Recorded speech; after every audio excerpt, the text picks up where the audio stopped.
At some point in the 1980s, Hollywood figured something out. If you had a star that kids loved, really loved, the kind of star whose posters were on bedroom walls, whose movies were being rewound on VHS tapes, you could sell them twice. Once at the cinema, once on Saturday morning. All you had to do was take everything that made them interesting and strip it out. The darkness, the complexity, the consequences. Replace it with a team of colorful sidekicks, a rotating cast of forgettable villains, and enough explosions to fill 13 episodes. Give that star a catchphrase. Make sure there are some toys. What you got was mythology laundering. The process of taking a grounded, physical, sometimes psychologically complex human being and turning them into a consequence-free cartoon superhero. A version of themselves that could be safely consumed by 8-year-olds without anyone asking any difficult questions. To crush your enemies, see them driven before you, and to hear the lamentation of their women. Some of these cartoons are genuinely terrible. Some of them are so bizarre that they've become kind of legendary. And one of them, just one, actually understood what made its star worth watching in the first place. These are 5 action stars who got the cartoon treatment, and what it says about each of them. Mr. T is probably the most out-of-place person on this list. You see, by 1983, Mr. T was everywhere. The A-Team was one of the most watched shows on television. His persona, the mohawk, gold chains, and the barely contained aggression with a big heart underneath. There ain't nothing in the world worth losing your pride for. Kids loved him. Parents tolerated him. Toy companies adored him. So Ruby Spears gave him a cartoon. And to their credit, they didn't try to explain him. Mr. T just plays himself, a gymnastics coach who travels the world with a team of teenage gymnasts solving crimes and dispensing wisdom. That's it. That's the entire premise. Gymnastics and crime. What makes the Mr. T cartoon worth a mention on this list isn't actually the quality. It's the template. Ruby Spears used almost exactly the same format for future productions, including one more show on this list. The template included live-action segments bookending each episode, the star delivering moral lessons directly to the camera.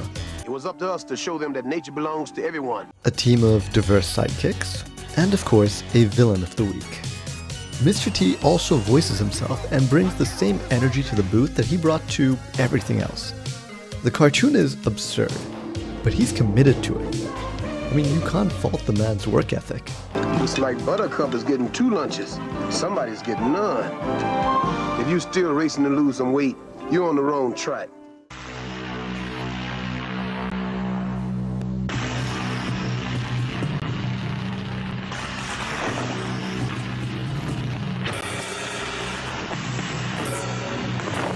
Rambo. To understand why Rambo is actually on this list, you need to remember what Rambo actually is. First Blood is a film about a broken man. John Rambo is a Vietnam vet who cannot reintegrate into the society that sent him to war and then forgot about him. The famous breakdown scene where he weeps in Colonel Troutman's arms about his friend being blown apart by a booby trap is one of the most raw and emotionally honest performances Stallone ever gave. Rambo doesn't want to fight. He had no choice. That film made $125 million worldwide. By 1986, Rambo: First Blood Part 2 had made $300 million and turned the character into an unstoppable killing machine. And so, Ruby Spears made him into a cartoon. In Rambo: The Force of Freedom, John Rambo leads a team of elite operatives against a terrorist organization called Savage. He is cheerful, he is invincible, he loves being a soldier. There is no PTSD, there is no grief, and there are no consequences. He will fight forever and be happy about it. It's the most complete act of mythology laundering on this list, the total erasure of everything that made the character worth caring about, replaced with a product designed to, well, sell action figures. Richard Crenna reprised his role as Colonel Troutman, but even he couldn't save it. I thought. If First Blood is a film about what war does to a person, the cartoon is the answer the 1980s preferred. Nothing. War does nothing. It's fine. Just keep buying the toys. So that's your dirty game. Chuck Norris' Karate Commandos ran for 5 episodes in 1986. 5. The entire series from Ruby Spears aired across a single week in September, and somehow it spawned an action figure line, a comic book series, and a cultural footprint that has outlasted most actual TV shows. The premise is straightforward. Chuck Norris, voiced by Chuck Norris, is a government operative leading a team of racially diverse fighters against an evil organization called Vulture, led by the Claw and his right-hand man, Super Ninja. Wait, is that right? And the ruthless Super Ninja! I'll finish Norris! Super Ninja. Anyways, they fight, they win, things explode.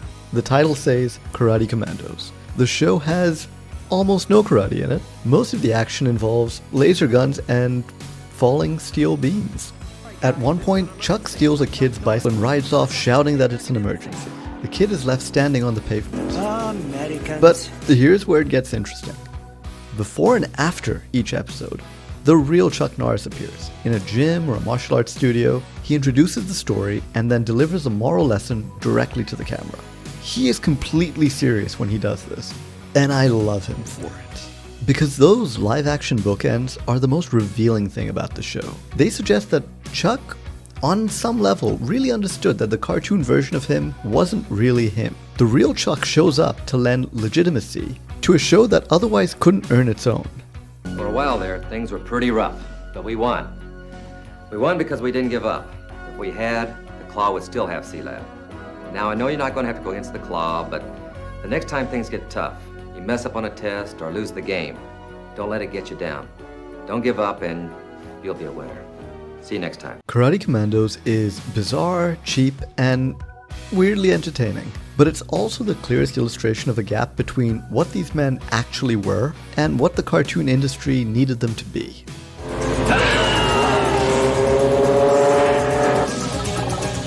Norris has attacked headquarters! Norris? And where is he now? Norris! The Karate Kid animated series has a complicated relationship with its source material. Films are grounded, specific. They're about a particular kind of mentorship, patient, indirect, demanding, and a particular kind of personal growth that happens slowly and at a cost.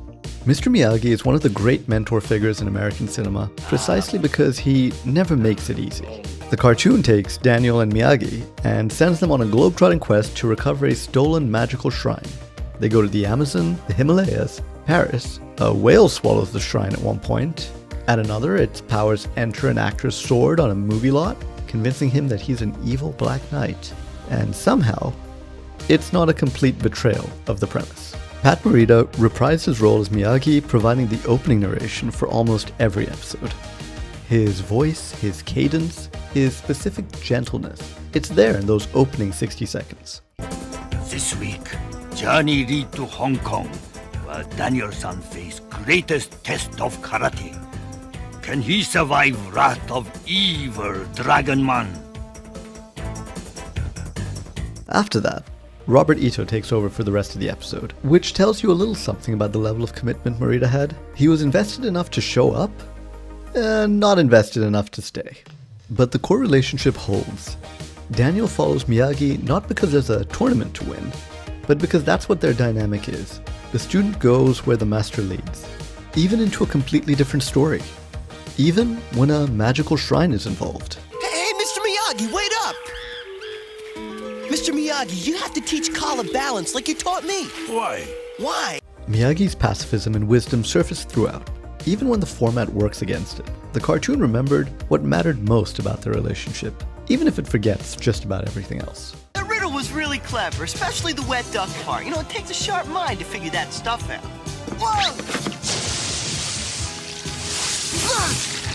Another wise man once said, wet duck with swollen head, sink like stone. Lousy poet. Good idea. Jackie Chan Adventures is the only entry on this list that actually understood its subject. 5 seasons, 117 episodes, and a consistent commitment to making Jackie Chan, the animated version, feel like Jackie Chan, the still animated but real-life version. The show follows a fictionalized Jackie as an archaeologist and reluctant adventure hero, dragged into supernatural conflicts involving ancient talismans, demon sorcerers, and a secret government agency called Section 13. On paper, it sounds exactly like every other entry on this list, a cartoon premise dropped onto a real person's shoulder. But it's the execution that makes this stand out. Huh? Busy! Jackie, I found the key spell. Very good one. Please put Jade on phone. It's for you. Hello? 魔鬼怪快啲走！妖魔鬼怪快啲走！妖魔鬼怪快啲走！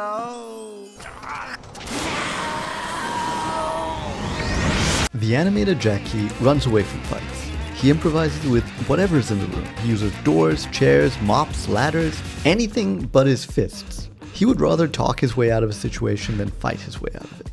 He makes mistakes, he gets hit, he wins by being clever and persistent, not invincible. And that's Jackie Chan.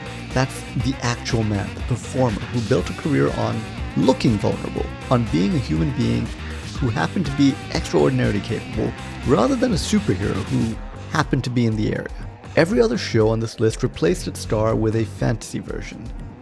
Jackie Chan Adventures replaced Jackie Chan with a hand-drawn version of Jackie Chan. The moral framework is genuine too. Jackie consistently tries to resolve conflict without violence. His niece Jade drags him into danger because she wants adventure. He drags her back out because he understands consequences. That tension is played seriously across 5 whole seasons. Jackie Chan voices himself in the show. He was involved in the production. The result is the only entry on this list that you could show someone who'd never seen an action movie, and they would still understand completely why Jackie Chan matters. That's not mythology laundering anymore. That's just mythology. Where did you live when you were little? My father put me to the martial opera school. One thing's different is we have to stay there, live there, eat there. So many different teachers teach you how to dance, kicking, punch, acrobatic, all kinds of things. School is very, very important. That's 5 very different answers to the same question. What happens when you take a physical, grounded, complicated human being and hand them to an animation studio with a toy deal to honor? Most of the time, you get a product.